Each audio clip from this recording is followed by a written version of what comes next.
up here. So as Matea said, today our focus is economic, and we're really asking if, despite all of the suffering caused by coronavirus, could it also be an opportunity for reform? And of course, that framing is not meant to minimize the suffering caused by coronavirus, right? Over 1 million lives have been lost, enormous job losses, acute food shortages, food insecurity in many countries around the world, right? 2020 is not a time when a lot of us feel optimistic, and I think that's for good reason. Yet crises, and this is kind of the theme underlying the Center for Global Law and Governance seminar series this year, is crises can provide a window of opportunity, a moment of enhanced possibility when it's easier to achieve large-scale change. So those seeking change should never waste a crisis. And of course, there are a lot of things about economic globalization that seem ripe for change, whether that's environmental damage, the climate crisis, increasing inequality, right?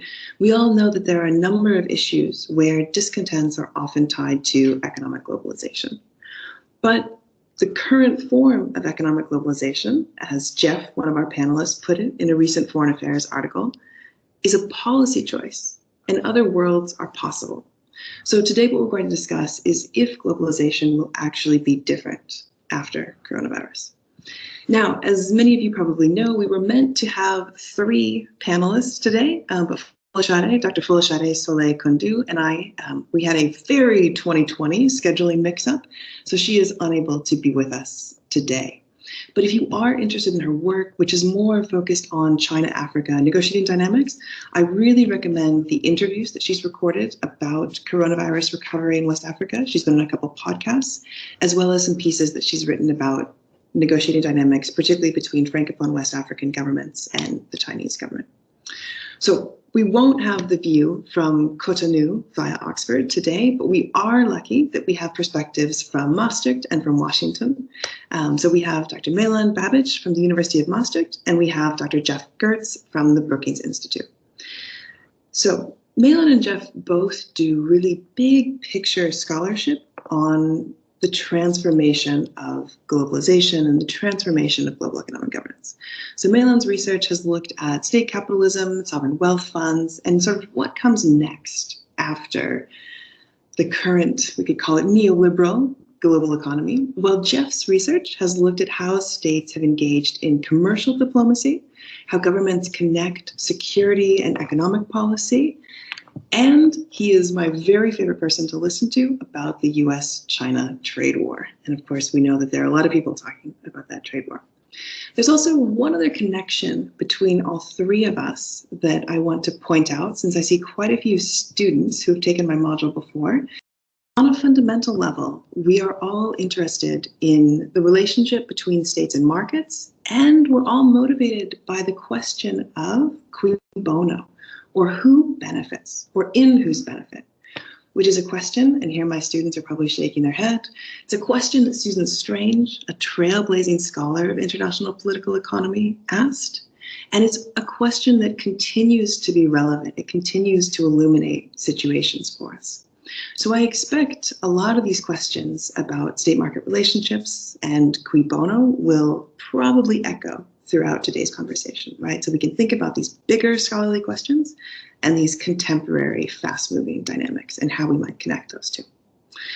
And of course, I just want to finally echo what Matea said, that I want to encourage all of you who are listening to ask questions throughout the discussion as they occur to you in the chat, and Matea will be keeping an eye on those questions, and we will try to weave them in throughout the discussion. And we will hope that there won't be too many more meetings about the meeting that we're all currently supposed to be in. So I think let's start with a quick round of predictions from both of you. So Jeff, I think let's go to you first. Will economic globalization be different after coronavirus? And if it will be different, how? Do you think there are particular trends that will get stronger, or new policies or reforms that you think are likelier? Great, so thanks Taylor, really happy to be here. Again, as always in 2020, we'll say that sort of wish we could be there in person, but this will have to be for now. So to your question, will economic globalization be different? I mean, I think the short answer is yes, but mostly as a continuation of current trends. So one starting point, I think, for this question is that if we look back, over the last sort of 15 years, say, at global trade and global finance, that one thing that's really notable in the data is that trade and finance never actually recovered from their sort of 2007 pre-global financial crisis peak. So we've actually been in this sort of relatively long period now of some form of sort of mild deglobalization, slow globalization, I've heard it referred to as before, but kind of, seemingly a step away from the kind of hyper-globalization, as Danny Roderick has called it, from the sort of 1990 to sort of 2007 period. And I do think that, this trend of some type of deglobalization is really likely to continue. So, coming out of COVID, one thing I found a lot is, talking with both businesses and governments, there's really a lot of focus now on questions of kind of resiliency and sort of this idea that there's a kind of balance between resiliency and efficiency. Now that had kind of gotten out of whack in the prior period. And so we need to, rebalance that relationship in favor of resilience. So I've been doing a fair bit of work on global supply chains and sort of supply chain fragility, supply chain vulnerability. And one thing we really see here is that, again, both firms and governments are really saying, we've gone too far down this road of kind of maximize efficiency. We're going to have just-in-time supply chains. We're going to be as lean as possible, keep as little inventory as possible to, produce as efficiently as possible, which did produce real gains in many ways, but also introduce real vulnerabilities into the system. So I think there's this kind of recognition now that we need to bring back some focus on resiliency.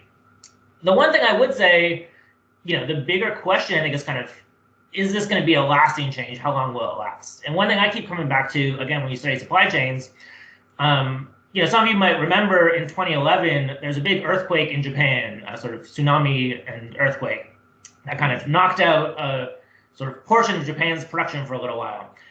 And in the kind of supply chain literature, this is this real kind of seminal event because this was a time where we really saw how complex global supply chains had introduced these vulnerabilities. There's kind of all kinds of production that was concentrated right around the epicenter of the Japanese earthquake that got knocked offline for a few months and really sort of rippled throughout the world. One of my kind of favorite examples of this, there's a particular paint pigment that goes into painting cars that, turns out was only produced at this kind of one factory that was being used throughout the world. And so sort of for 6 months after this earthquake, it was impossible to produce a red car kind of anywhere in the world because all of it had to go through this one factory that was offline. So that's sort of one example.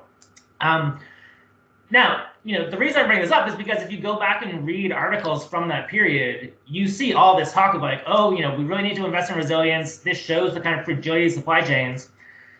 And frankly, there's sort of a lot of talk for 6 months, a year, maybe 2 years, but it kind of died down. And, I'm sure there's sort of some on the margin shifts of companies investing in resilience, but didn't really have any big long-term implications, I think.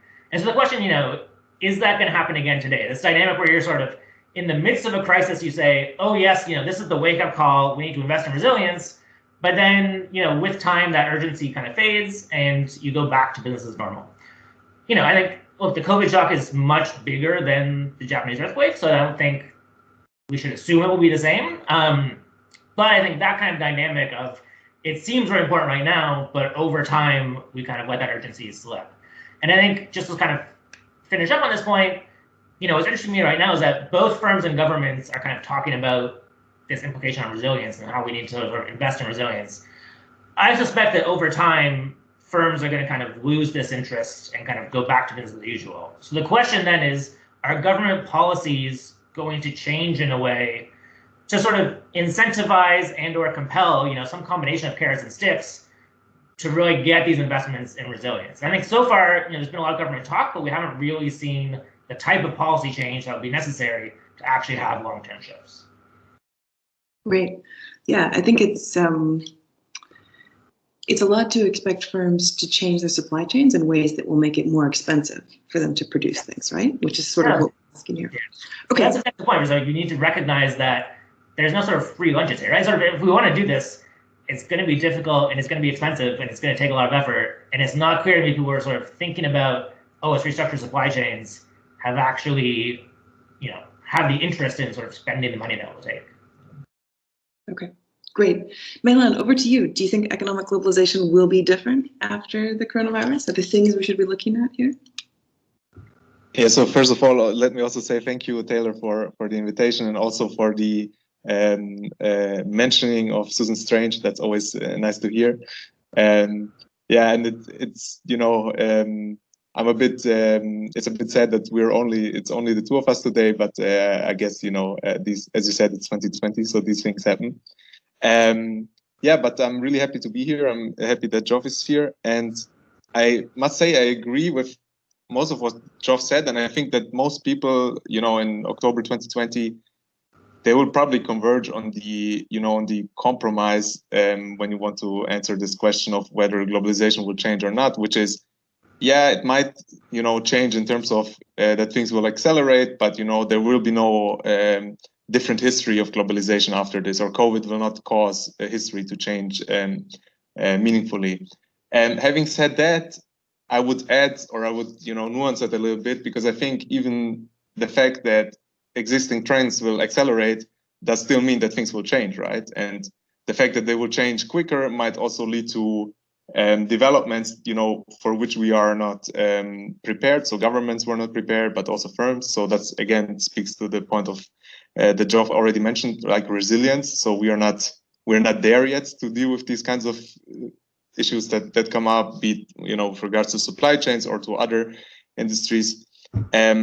And when you look at it in a nuanced way, I would also say that there will probably be some sectors that will, for whom COVID will change a lot, right, in the global political economy. And I think one really obvious example is it's basically hospitality and services in general, right? And I think that's not something that's maybe not, as a big topic in international political economy as other more, let's say, security relevant sectors. But I think for a lot of countries that are dependent on, tourism and that have huge service sectors, that will be a huge blow. And I think that's going to change a lot of, how maybe also states relate to each other and, what kind of growth models, alternative, ways of growing will come up. And even in those sectors where, for example, in manufacturing, you will probably also have within sectors different effects, right? So the aviation industry will probably take a much bigger hit than the car industry, for which it might even be good in the long term that, this crisis hits now and that they can maybe use this crisis somehow to, to make the jump to electric mobility faster, which will benefit them in the long run, I think. And if you think about it, the combustion engine is probably, not gonna be there in 15 to 20 years anymore. And so, yeah, so I think that's, we need to look at it in a nuanced way. And even where it's only accelerating, it can also, change a lot of things for a lot of people, right? Positively, but also negatively. And so I first now want to say something maybe about what Geoff said, and then add something from my own research, where I, as a concrete example, where we see actual change through COVID. So the whole resilience part, and I mean, we can have a discussion about this, right?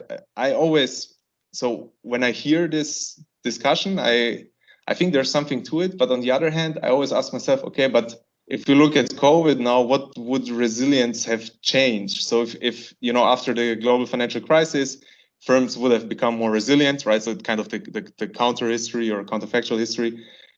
How would have the COVID shock been different, at least in the second phase, right? So the first phase was this, okay, we need protective gear. We don't have it. We should have had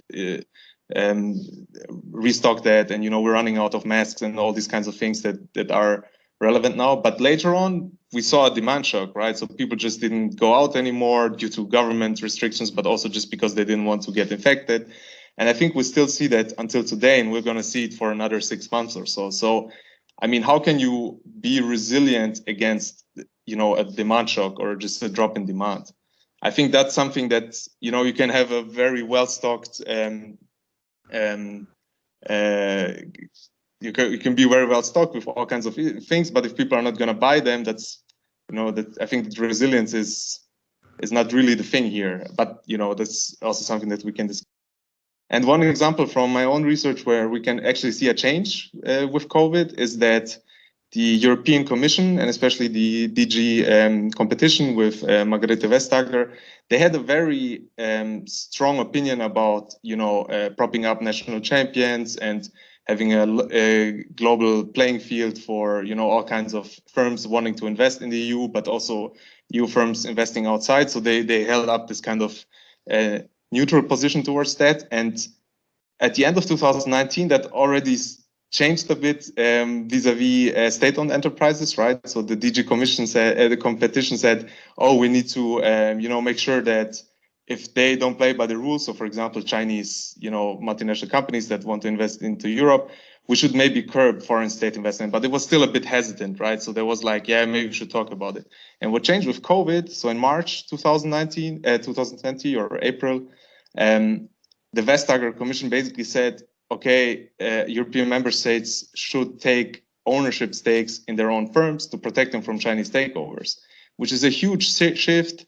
And it was motivated by COVID, right? They said, okay, we're now in an extremely, new situation, and European industry is really vulnerable at this moment.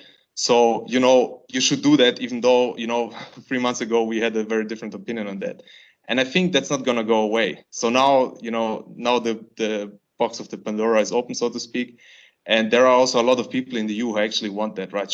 Who push for more economic sovereignty, all these kind of buzzwords that have been around for at least 2 or 3 years. So I think there you see that the acceleration of trends, right, is somehow also maybe changing history in a small sense, right, in this kind of foreign economic policy stance of the EU, for example. Yeah, I'm really glad that you brought that up. And I think this idea of gradual revolutions, right? That very important, huge changes can happen over long periods of time. And we sort of don't pay enough attention to that because we're looking primarily at these moments of dramatic short-term revolution, is an idea that I like very much. But I want to pick up on the sort of national security and investment screening things that you just mentioned there and throw it back to Jeff. Because I think one of the ways that potentially economic globalization had already been changing, right? One of these incremental shifts that we saw before coronavirus is this new mixing of economic and security. Or perhaps it's not new, we can debate that. But I think particularly in the UK, and I think also in the US, we hear a lot more about inward investment being a security risk in addition to something that can bring economic benefits. So, Jeff, I know earlier this year, you published a piece in the Washington Post, and I think I'm going to get the title right here, called "Why is the U.S. Forcing a Chinese Company to Sell Gay Grinder?" Right? That was the title of the article in the Washington Post. You can all go and read it. And since then, we have seen both the Indian government ban TikTok, right, the popular app for sharing short videos. I'm told by people who are cooler than I am, that's what happens. So that is, TikTok has traditionally been owned by a Chinese company, and now the Indian government has banned it. And of course, we've seen the US government going backwards and forwards with TikTok owners over potentially forcing TikTok's American operations to be sold to an American company. So, Jeff, what is going on here? Are these security concerns new, or why are we suddenly hearing so much more about them? Yeah, great. So, well, on the question of sort of whether it's new or not, I would say kind of, I think it's in some ways hard to answer that question. I think it's sort of different from a policy point of view. It's kind of different from where it was sort of 10, 20 years ago. And I think in some ways probably closer to where it was, back in the 1950s or 60s, we can say, when there was a lot more kind of political contestation over the politics of FDI. So kind of, I think some of this kind of comes and goes in waves or cycles maybe, and we'll come back to that. As far as like what's going on, I mean, I think the, as you said, the big picture question here is that we sort of are used to having a kind of economic policy domain and a security policy domain that are sort of siloed policymaking processes, and that we're really seeing those kind of, the distinctions between those two collapse. And across kind of lots of different issues, trade investments, kind of SOEs, all kinds of things, we're seeing that distinction collapse. So I think maybe foreign investment screening is sort of the most obvious and the kind of leading edge of a lot of these questions.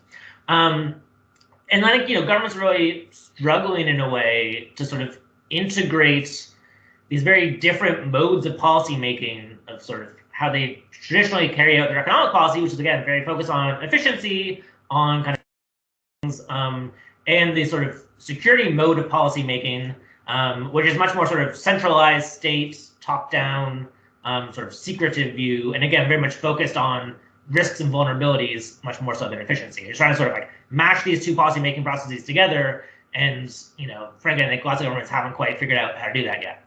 On the kind of TikTok, Grindr, WeChat, all these issues. So what's really going on here is that certainly in the U.S. and lots of other countries as well, I think governments taking a much more maybe sort of skeptical or cautious view towards tech companies, towards kind of data, big data, artificial intelligence, all of these things, and sort of really viewing these much more as a security risk. And there's kind of two things going on here, particularly on TikTok. So, one is the question of access to personal data. So the U.S. government is very concerned, particularly that the Chinese government or kind of companies or individuals who are aligned to the Chinese government would sort of have access to large swaths of personal data of American citizens, and kind of, questions about privacy and sort of potential of using some of that data, particularly kind of sensitive data, as leverage over individuals. So that's kind of one security question. Second, on TikTok in particular, there's real questions about kind of propaganda and censorship. And again, the sort of famed TikTok algorithm that everybody I know in tech seems to say is sort of really the most impressive algorithm that's out there, that this can be used to kind of promote certain political messages and really sort of downplay or hide other political messages. And what implications does that have, potentially in the context of manipulating an election or sort of anything like that. So that's sort of where the U.S. government is coming from. I think, the big question for me is that traditionally this type of national security foreign investment screening has been very kind of confined. So it's, been about investments, the sort of famous cases in the US of somebody building a wind farm next to a sort of national security base. And so it's a very kind of clear implication of like, well, they have physical access to a national security base, and so that's the real risk. Or, it's investments in the kind of defense industrial base in some way. As we're kind of expanding the scope of what kind of qualifies as a security risk, I think we're sort of seeing a lot of the limits in how this process works. And particularly the issue is that, the national investment screening processes have been very secretive. So certainly in the US, the US government kind of, they don't officially tell you which investments are under review. They don't officially tell you kind of what the outcomes of those reviews are typically, again, kind of like publicly. They'll tell kind of the company involved, but won't kind of publicly announce any of this. And you're sort of left in this position of, trust us, this is a national security risk, and so we took the steps we need to take, and now the risk is resolved. The problem, as we kind of get more and more into this world of combining economic policy with security policy, is it's really difficult from the outside to distinguish between kind of protectionism or xenophobia and sort of genuine national security risks, right? And I think the U.S. government position, which for so long has been like, well, trust us, this is a security risk, and so that's why we're doing it. I think there are a lot of people, particularly a lot of people in Silicon Valley, who are looking at this kind of TikTok deal and saying, you haven't convincingly made the case that there's a genuine need for government intervention here. And so, one thing that I've been pushing people who work on these investment screening processes is that, again, they're sort of by nature very secretive and very reluctant to kind of be public facing. But I think we really need to see more of a kind of public affairs push from these agencies to sort of say, you need to go out and actually make the case for why is U.S. government intervention in these transactions kind of valid and needed, and try and really convince people that this is not just protectionism. Because if you're just relying on no, trust us, it's not a security risk, I don't think that's going to be good enough anymore. So I think that's kind of one big outstanding question, is sort of how can these agencies, manage what are sometimes legitimate reasons for wanting to keep some national security risks secret, but while making the public case that yes, these are legitimate interventions and not just kind of protectionism. Because at the moment, it's really not obvious. So.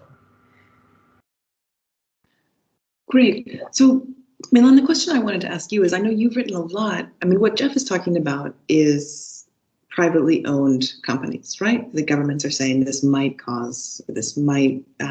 present a security risk. But a lot of your research is actually focused on state-led foreign investment, right? Or what some people are calling state capitalism or sovereign wealth funds. And I think you've observed, but correct me if I'm wrong, that this type of investment it's just inherently more political than other types of foreign investment. So can you tell us a little bit about just what state-led investment is, the different kind of ways that we see it in the world? If it's increasing or decreasing, is this something we're going to see more of after COVID? Is this another one of these incremental trends that will be accelerated? And why is it so political? Yeah, thanks, Taylor. So yeah, indeed, I think it's a very or let's say politicized thing, especially if you look into the financial press and but also in a lot of research. And I think so. First of all, when we think of state-led, foreign investment in that case, right? So as long as state capital stays within the domestic economy, I think it's not much of a problem politically or for international politics. But as soon as it crosses borders, then it becomes politicized. And I think we need to take back a step from this idea that the state capital or state ownership is this kind of homogeneous thing that's out in the world there and is doing stuff. So for example, a sovereign wealth fund that passively and diversely invests in global markets is a very different beast than a state-owned company that is employed by some authoritarian government to coerce another country or so. So Geoff has worked on these issues, and I think that's something very different than what the sovereign wealth fund does. So I think this kind of idea of having state capital or state ownership out there is a kind of analytical abstraction, and I also use this kind of analytical abstraction in my work. And I think it's a useful one, right? So although not all of state capital is the same, I think it's useful to think about it as a kind of continuum, right? So that you not say, okay, we take sovereign wealth funds and SOEs, and they're like totally different things, right? Because in the target states, for example, they are not often perceived as totally different things. Like sometimes they are, but often they are not. Like if you have a Chinese, the CIC, this Chinese sovereign wealth fund investing in a country, and a Chinese state-owned enterprise, and often you have the same reactions, right? So it's in this kind of, to put in a blunt way, it's like, oh, the Chinese are coming and they're, owning stuff in our economy or in our country now. And so in my research, I try to distinguish between, how much ownership stakes basically a state takes when it transnationalizes investment, right? And that can go from portfolio investment, like if you take the Norwegian sovereign wealth fund, that's most of what they're doing, right? So they're invested in especially in the American, firms that are listed in the American Stock Exchange, and then they own a little bit of Amazon, a little bit of Apple, and that's fine, right? Nobody is, they're patient investors usually, and nobody really cares so much about that. And so that I describe that as a financial strategy, for the lack of a better word, because it reflects somehow the wish of the Norwegian sovereign wealth fund to make returns on investment in a broader sense, right? Whatever that means. And then you have other owners like, for example, China, but also Russia, that have a very different strategy if you aggregate it at the national level. They mostly, either take over whole firms or internationalize whole subsidiaries of, their state-owned firms. And so they control via, full or majority state ownership, they control the firms that they're invested in. And this is, at least, from the outside, a very different kind of game, because then it, if another state controls huge firms, takes over or controls huge firms in your state, that I think automatically causes political reverberations, right? I think this general distinction is useful to differentiate different strategies that states have, and how both the centers and targets of foreign state investment are affecting and affected by states rising as global owners, right? And so the question of the political reactions, we could say, okay, if the press or if some people are, or politicians or policymakers are, worried about this, we shouldn't, not maybe take it seriously because, they don't really understand that a sovereign wealth fund investment where, a financial interest is something different than an interest in foreign technology or something like that, that could come with majority ownership. But I think the reason why we think in these ways is that we're accustomed to think in terms of states and markets, right? There's these kind of dichotomous things, right? So something is either, state or is either part of the market. So there's nothing in between. And the interesting thing about especially transnational state ownership is that these kinds of actors, they blur this distinction that most of us, have either learned or, have in the back of their head. And so I think the rise of states as transnational owners is something that irritates a lot of people. And I think that's also why, that's also where this kind of, idea stems from, that they are necessarily political beasts. And the other major reason is, I think that, and I think Geoffrey already in his statement already pointed a bit to that, is that globalization is changing at the moment, and it started already to change a few years ago. And I think also the perception of people of what globalization is changes, right? So in the last 30 years, when we thought about FDI and, investment into your country or your economy, we thought about it as, I would say on average something positive, right? So everybody wants to attract FDI. There's a lot of competition for FDI. States do all kinds of things, including getting rid of your whole taxation system, basically, just to attract capital. And what we saw in the last 4 or 5 years, also with the US-China trade war, but also with other things that were happening, is that people are becoming more skeptical, and by people I mean policymakers and people who have to say something in these matters, becoming skeptical of FDI, right? And that has a lot to do with China, but not only, right?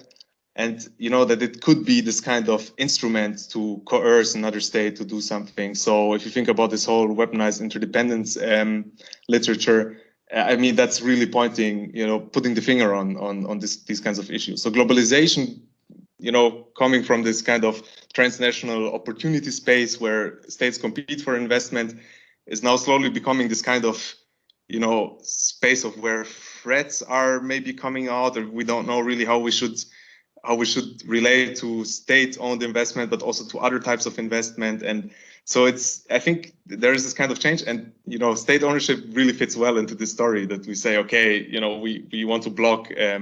So if you're a German policymaker, you're not really happy about Chinese investment at the moment, right? But you were 12 years ago. So I think there is these two stories that are at play here. Yeah. Great. I think it's really useful, because I think it's something that, for those of us that are a little bit older than many of our listeners, we grew up in this time when policymakers viewed inward investment in particular, but globalization in general, as maybe not an unmitigated good, but on balance, most of the time, generally good. And I think the pandemic may be accelerating trends in which we see not only the good coming from globalization, increased investment, but we also see risks that come with increased investment. We see risks that come with products crossing borders more quickly. I think another thing I just wanted to highlight from what you were saying is also that it might help our students. Something that I heard when I moved to the UK is, well, the Norwegian government owns half of London, but you'll never hear about it. Nobody cares. Nobody ever notices. But of course, in the UK Parliament, there is a China research group, right? And we hear about every single inward investment that any firm with links to China makes. And so we see this very different reaction. And maybe it's nationality based, but maybe there are also aspects of what these firms' investment strategies are doing that's driving some of that attention. Okay, it looks like Matea has a couple of questions for us, so I think we'll stop here and let her ask her questions, and then we'll keep going with some more cooperation questions. Matea? Right. So I'll just ask the first question, because I think not only you're not making us think hard with investment, trade, and security issues, but Jack would like you to also think about stock markets a bit, right? So both of you were indicating that supply chains are changing, investment strategies, investment restrictions are changing, and there's a lot of things going on in terms of international trade. However, Jack is observing that we actually haven't seen large companies suffering that much in the stock market. And he's asking sort of what are your predictions on in terms of that? So I'll just ask this question and I'll compile the rest for sort of later on. Thanks. Sure. So, yeah, I mean, I think on that question, I mean, I'm very thankful that I'm not professionally a stock picker. I remember when I had. Take this for what it's worth. I would say that I think, on the kind of on the cost to firms, yeah, I mean, I think it's still hard to know quite how this is all going to play out. Is sort of just the main overlying point. I think I agree that so the point that Milan raised earlier on the sort of, the demand-induced crisis that we're facing right now, and I think that's kind of the big issue for the next sort of 6-12 months, right? It's sort of the collapse in demand is going to be the dominant near-term economic issue more than anything else. How this will play out in the stock prices again, I think so a serious investment in resilience would cost money, but it wouldn't sort of like ruin firms, right? So I think there's no reason to believe it needs to sort of fundamentally shift valuations that much, I think.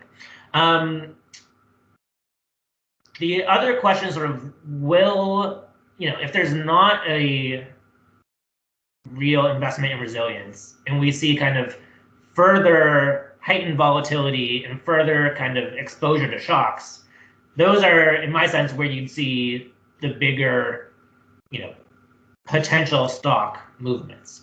I think our corporate valuations at the moment too high. I mean, they seem pretty high to me. Again, I think given all that's gone on in the world, kind of certainly on the U.S., the kind of bounce back in the stock market has been pretty surprising. But yeah, I don't know. I mean, we'll see. I think there are a lot of short-term questions that are really about kind of demand volatility, and those questions. Longer term, I think these big companies can still find a way to thrive in this sort of new globalization era. They're just going to sort of change strategies a little bit.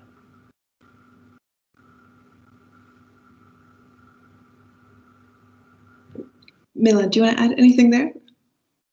Yeah, so I agree with Geoff, right, that it's hard to make predictions in that sense, and that the stock market is as such, it's always hard. I mean, if we would be good at predicting what's going to happen in 2 months, then we would be rich and not here. so then we would be someone like Warren Buffett or something. But I think what we saw in this crisis and what's going to increase only in the future is, I think that big tech is a big winner. From this crisis, and it's not only because of their stock market valuation, which has gone through the roof. I think before the SoftBank thing 2 months ago or something like that. But I think also just the fact that we are now speaking on Teams, right, or on Zoom, and that a lot of business travel has basically been transformed into Zoom meetings is, I think, already like very telling. And firms like Amazon or Apple, they will thrive no matter what in the future. And I think that the trend that we've seen before, right, that these firms are becoming bigger and bigger and more powerful, that has been accelerated, I think, especially in the case of Amazon. I think Jeff Bezos just got like super rich in the last months, and that is something really where this hypothesis of COVID is accelerating trends is really visible. And the stock market is the reference point for that, because there you've seen that with regards to big tech. Great. So I want to shift us back now